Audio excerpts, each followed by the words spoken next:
دي عندنا الخدمه، حتى لو مش هتاخد مننا حاجه، احنا مش بنبخل على اي حد في اي معلومه، هنساعدك بالمعلومه المناسبه ليك، وهتعرف احتياجاتك وهتعرف كل حاجه. إيه الاخبار؟ عاملين ايه؟ النهارده هكلمكم عن سياسات محلات ويل بايك وفيتشر ويل. عندنا اهم حاجه العميل دايما على حق، ودي طبعا اهم سياسات. عندنا خدمه العميل اللي هو يقدر يقتني وينقي الحاجه المناسبه لاحتياجاته. ممكن اقعد مع العميل وقت كبير جدا، اكتر من 5 ساعات او يومين او 3، عشان اقدر اوصل وافهم منه احتياجاته كويس. هو محتاج دراجه يستخدمها كرياضه، كشغل، هيستخدمها كرود، لان العميل دايما ساعات بيجي لنا محتار، بيبقى مش عارف ينقي ماونتن، هايبريد، رود، فبيروح لاي حد بيديله اي حاجه، مش عارف ان احتياجاته ان هي ياخد حاجه وبعد كده ما تكونش مناسبه، بعد كده يتعب في اعاده البيع، ياخد حاجه مش مناسبه ليه فهتتعبه وهتقفله من مجال الدراجات. فاحنا بنحب نساعدك انك تنقي.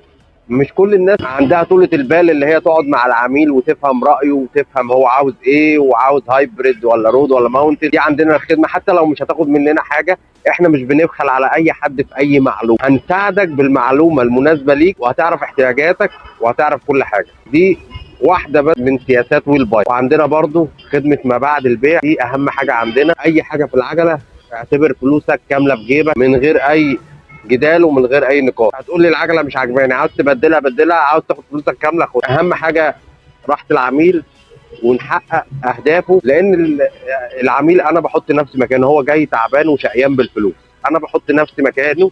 اللي انا ما اقدرش اخد حاجه مش مريحاني او حاجه غصب عني، طالما انت شقيان وتعبان بالفلوس لازم اقدر النقطه دي كويس واديك الحاجه المناسبه ليك. خليكم معكم مينا ماهر من محلات ويل بايك وفيتشر ويل، وفيديوهاتنا السابقه هتستفادوا منها جدا. سلام.